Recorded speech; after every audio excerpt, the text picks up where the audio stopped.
அதிகமாக யாகாசம் கேட்பவன் நிலை இம்மை மறுமையின் நிலை என்ன? மேலும் யாகாசம் என்பது என்ன? யாசகம் பிச்சை எடுக்கிறாள், இவருடைய நிலை என்ன? இப்படி கேட்கலாமா மறுமை நாளையில இவர்களுக்கு தண்டனை உண்டா? இது தொடர்பான ஹதீஸ்கள் என்ன அப்படின்னு கேட்டிருக்காங்க.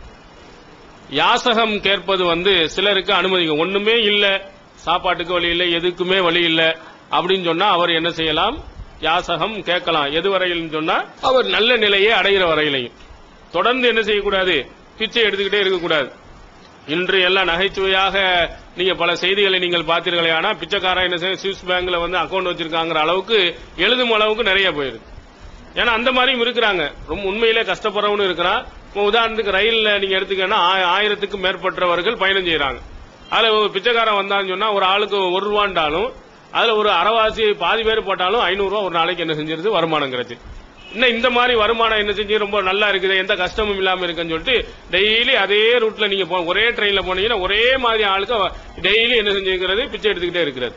அதை நம்ம அந்த பணத்தை வைத்து நம்ம கஷ்டங்கள் போனதுக்கு பிறகு அதை நம்ம வேற வேலையை செய்வோம், நம்ம உழைத்து சம்பாதிப்போம். அப்படிலாம் இல்லாமல் இதே மாதிரி போகக்கூடியவர்கள் சிலர்கள் இருக்கிறாங்க. இந்த மாதிரி ஆளுக்கு ரசூலுல்லாஹி ஸல்லல்லாஹு அலைஹி வஸல்லம் அவர்கள் கடுமையா எச்சரிக்கை செய்திருக்கிறாங்க. பொதுவா சொன்னாங்க, ஒரு மனிதன் அடுத்தவர்களிடத்தில் கையேந்துவதை விட விறகு சுமந்து காட்டுல போய் விறகு சுமந்து அதை விட்டு சாப்பிடுவது எவ்வளவு மேலானதுன்னு சொன்னாங்க. நீ காடுல போய் விறகுகளை வெட்டி அதை விற்பனை செய்து அதுல இருந்து நீ சாப்பிடுவது பிச்சை எடுப்பதை விட சிறந்தது. அதனால காட்டுக்காவது போய் நீ என்ன செய்? கஷ்டப்பட்டு உழை, நீ அடுத்தவன்ட கையேந்தாத அப்படின்னு நபி ஸல்லல்லாஹு அலைஹி வஸல்லம் அவர்கள் சொன்னாங்க. இதே மாதிரி ஹக்கீம் பின் ஹிஸாம் ரலியல்லாஹு அன்ஹு அவர்கள் இவர்கள் ரசூல் ஸல்லல்லாஹு அலைஹி வஸல்லம் அவர்கள்ட்ட ஒரு தடவை கேட்கறாங்க, உதவி கேட்கறாங்க. ரசூலுல்லாஹ் கொடுக்கறாங்க. பலருக்கு கொடுக்கும்போது கொடுக்கறாங்க. திரும்ப வேணும்னு கேட்கறாங்க.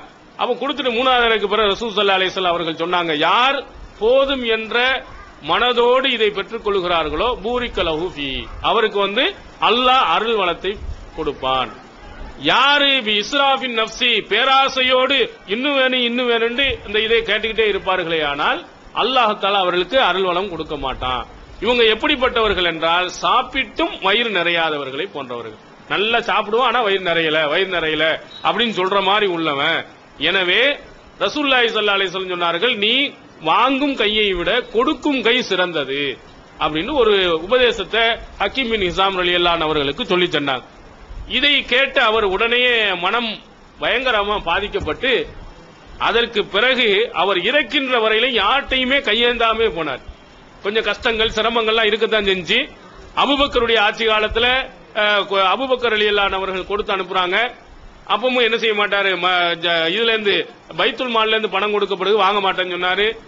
உமர் பின் கத்தாப் ரலியல்லாஹு காலத்துல அதுக்கு பிறகு அவர் கஷ்டப்படுறாருன்னு கொடுத்தாங்க, அப்பவும் நான் வாங்க மாட்டேன்னு சொல்லி கடைசியில் சாகின்ற வரையிலையும் அவர் யார்ட்டையும் கையேந்தாமலே என்ன செஞ்சு இறந்திருக்கிறார். இப்படி உணர்வு மிக்கவர்கள், நல்ல உணர்ச்சி பூர்வமாக அல்லாஹ்வின் தூதருடைய சொல்லை அவர்கள் நன்றாக விளங்கியவர்களும் இருக்கிறாங்க, கையேந்தக்கூடியவனும் இருக்கிறாங்க. இப்படி கையேந்திக்கிட்டே ஒருத்தர் இருந்தா, வசதி இருந்தும் அல்லது அதற்கு வாய்ப்பும் இருந்து கையேந்தோம்னா முகத்துல சதை இல்லாதவர்களாக மறுமையில் எழுப்பப்படுவார்கள் என்றும் நபி ஸல்லல்லாஹு அலைஹி வஸல்லம் அவர்கள் என்ன செஞ்சிருக்கிறாங்க? இவர்களுக்கு எச்சரிக்கை செய்திருக்கிறாங்க.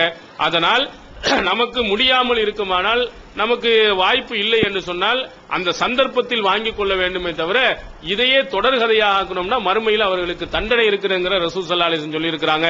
அதனால முஸ்லிம்களாக இருக்கக்கூடியவர் உழைப்பாளிகளாக, உழைத்து சம்பாதிக்கக்கூடியவர்களாக, அடுத்தவர்கிட்ட கையேந்தாதவர்களாக, அடுத்தவர்களுக்கு கொடுக்கக்கூடியவர்களாக என்ன செய்ய வேண்டும்?